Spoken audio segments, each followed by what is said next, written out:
Canada's Prime Minister Justin Trudeau announced a tariff on Chinese-made electric vehicles, EVs, aluminum, and steel in response to China's retaliatory strike against Canada.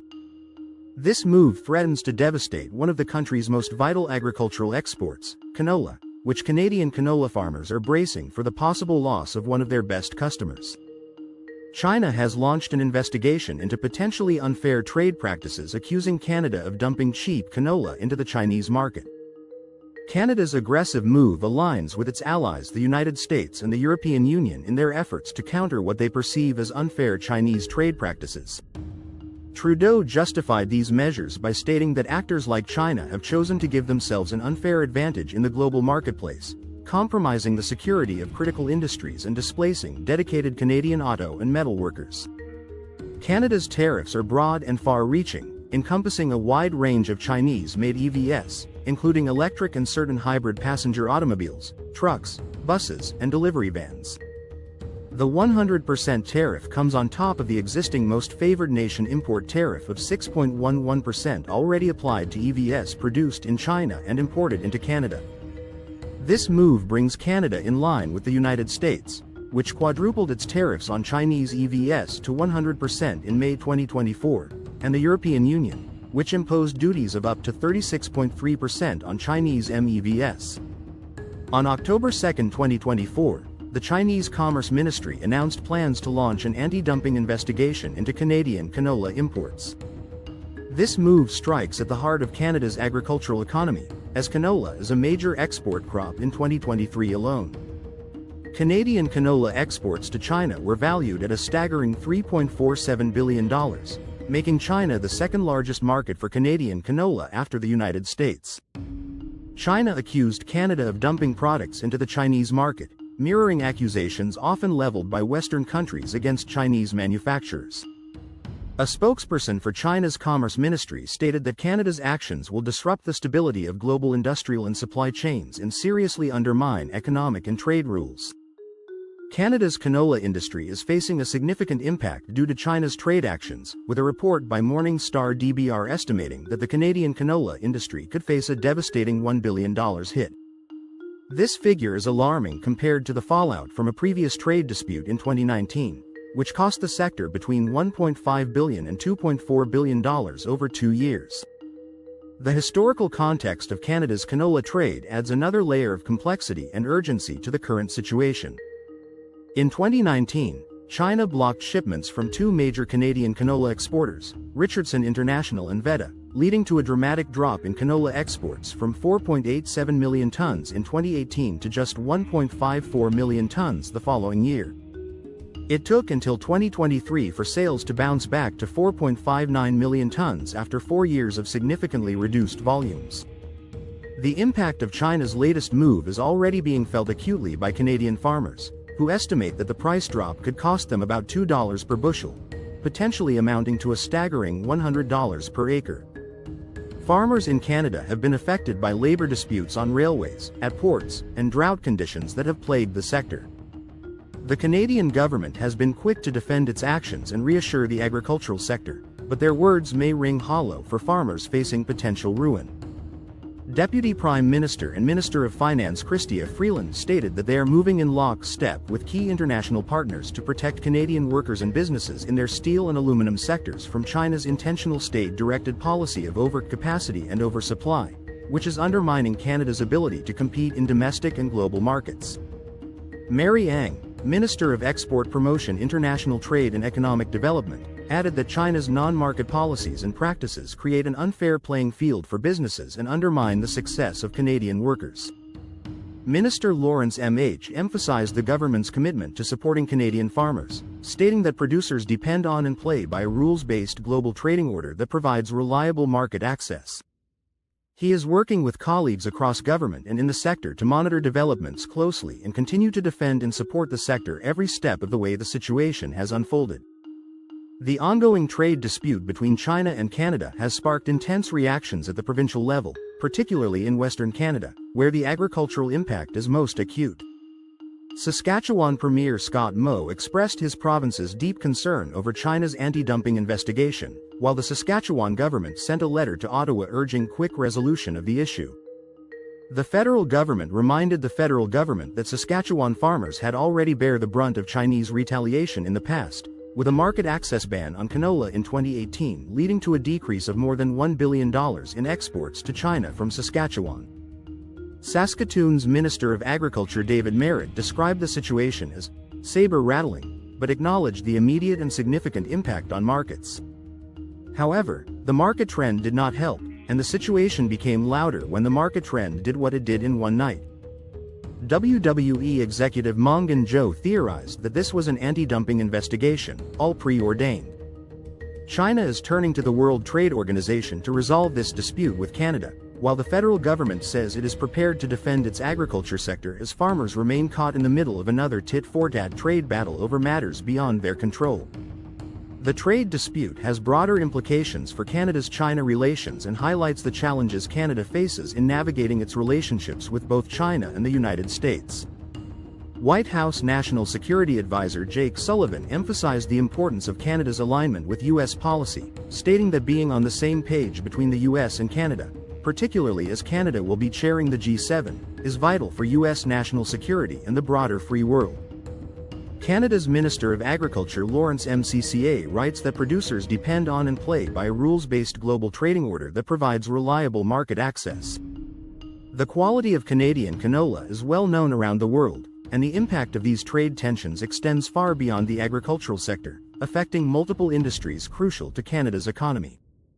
The EV market is a significant factor in the dispute between Canada and China, as China has become the world's largest manufacturer and exporter of electric vehicles, EVs, since 2020.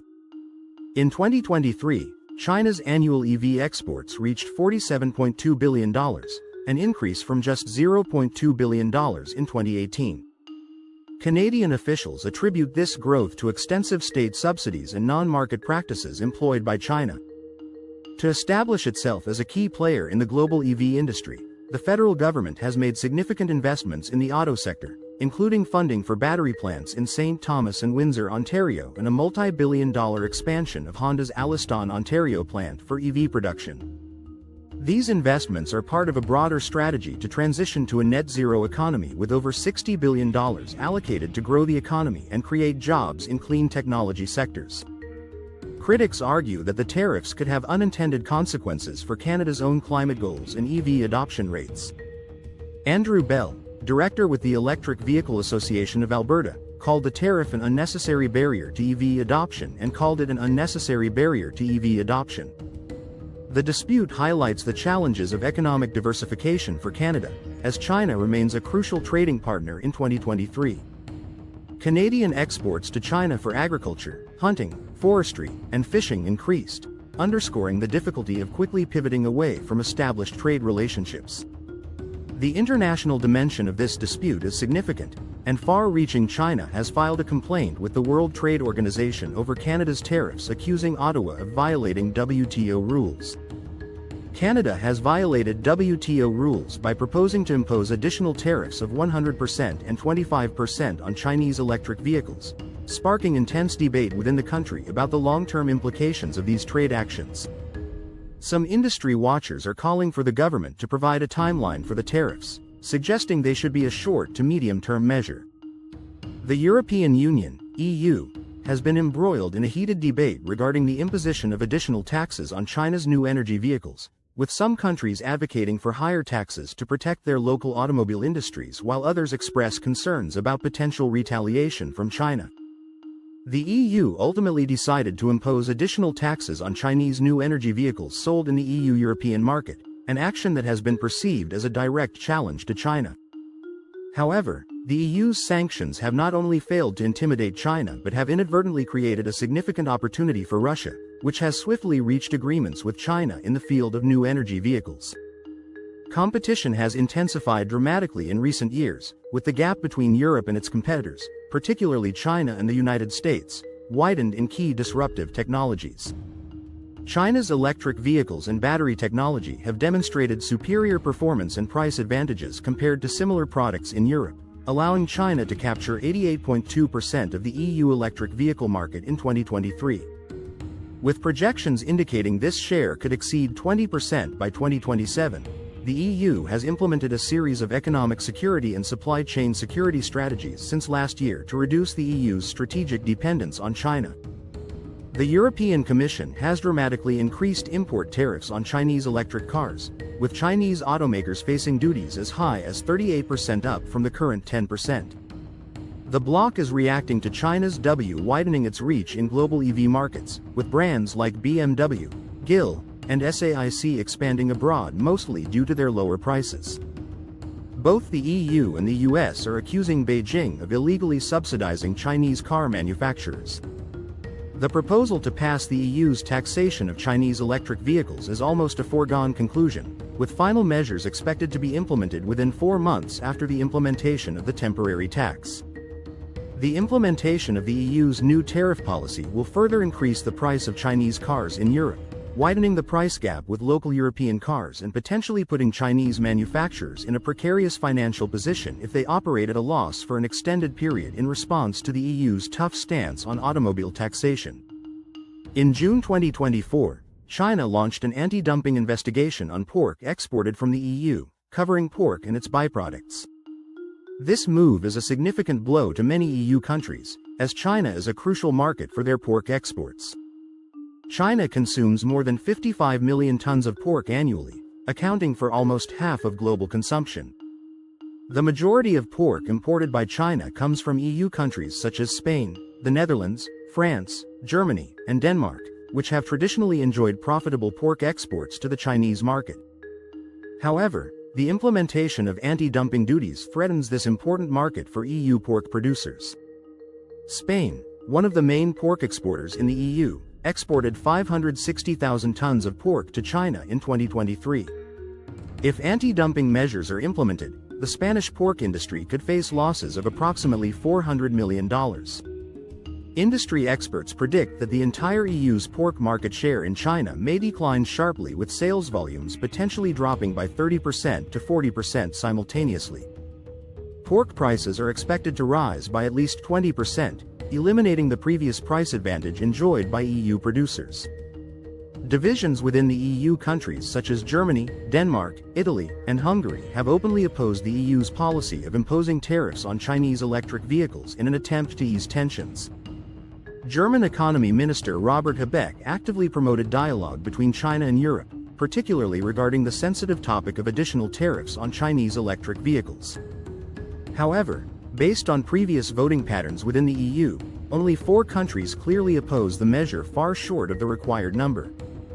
In an unexpected turn of events, Russia has seized the opportunity created by this trade dispute when China announced potential sanctions on European pork. Russia immediately took action, signing numerous trade contracts with Chinese pork suppliers, Russian pork companies, and signed contracts with 3 Russian pork export companies in August 2024. Resulting in the export of approximately 50,000 to 60,000 tons of pork to China. Russia has stated that if China implements anti-dumping measures on EU pork products, Russian pork will quickly fill the gap.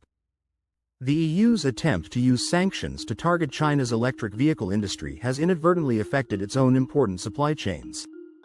China's countermeasures have been strategic, avoiding overreaction while accurately targeting the EU's vulnerabilities. The current situation has provided Russia with an opportunity to strengthen its economy in the face of the ongoing Russian-Ukrainian conflict and Western sanctions. In addition to the investigations on pork and dairy products, the Chinese Ministry of Commerce has also initiated anti-dumping investigations on EU products such as brandy. If these investigations confirm issues, China is likely to impose anti-dumping duties on these EU products. Russian pork companies have moved quickly to establish themselves as alternative suppliers, highlighting the interconnected nature of global trade and the potential for unintended consequences when implementing protectionist measures. China's announcement following U.S. tariffs on Chinese electric vehicles suggests that this move may be in part a response to those tariffs. While China has not explicitly linked antimony export controls to the EV tariffs, the sequence of events and strategic nature of the resource involved point to a potential connection.